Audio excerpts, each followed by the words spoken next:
So your offer's accepted, you've opened escrow, and now the seller wants you to give escrow your initial deposit.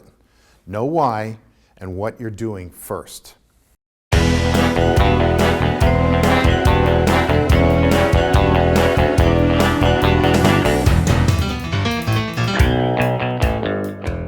So what is an initial deposit?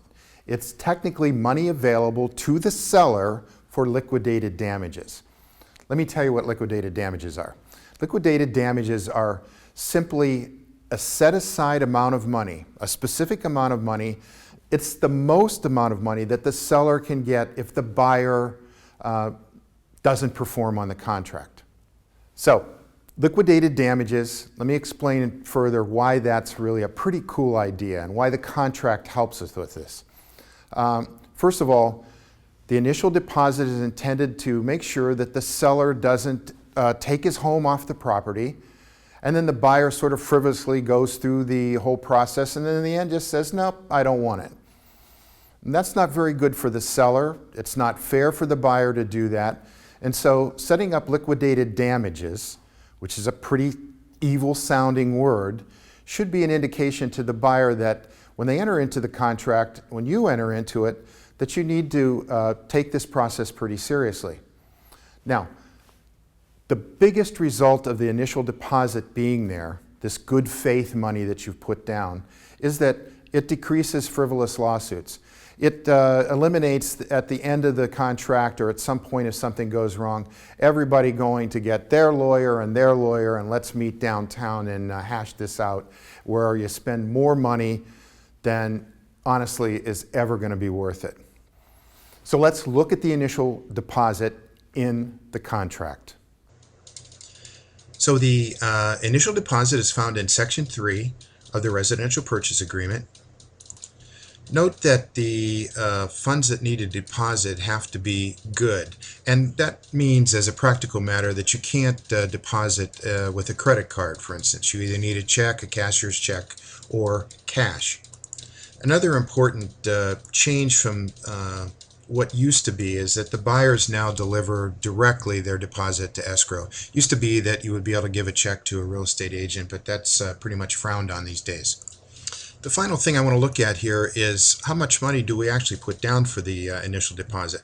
And we're going to take a look right now at another section of the contract that tells us and sort of guides us in this area. Section 21 of the Real Estate Purchase Agreement contains the section on liquidated damage. Note how important this is, because this is a section on remedies for buyer's breach of contract. What happens if the buyer does something improper? Notice that liquidated damages can't be any more than 3%. What this means is that if you're putting an initial deposit down, putting down a deposit of say 3% of a $500,000 transaction, $15,000 is the most that the seller can get. So, as a natural course of this, the buyer wants to put down as little as possible just in case they mess up, and the seller wants the most they can possibly get. So, how much do you put down for the initial deposit? Well, let's cover a couple of items right now. First of all, everybody has their own idea, but let's start with what the contract says. First of all, you can't put down more than 3%. On a $500,000 purchase, you can only put down a maximum of 3% or $15,000, and that's it. In other words, the seller can't go after you for $25,000. $15,000 would be the most they could ever get.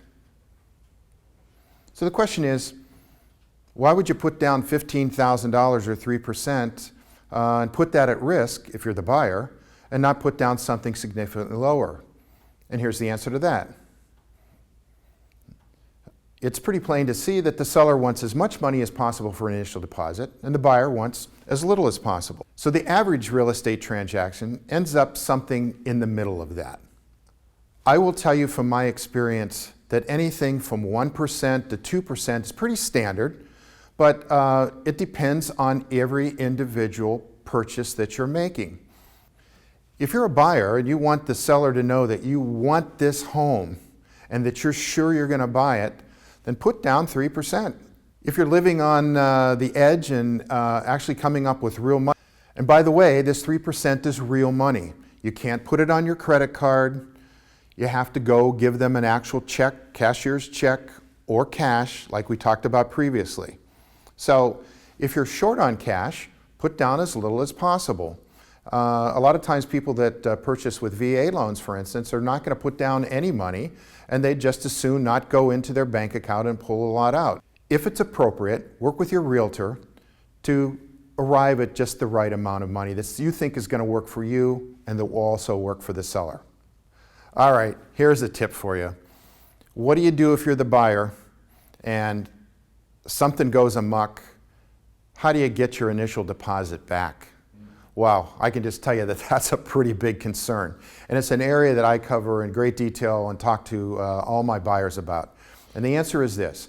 First of all, your money is safe. It's in escrow. It's in that third-party venue that's going to make sure that your rights are protected.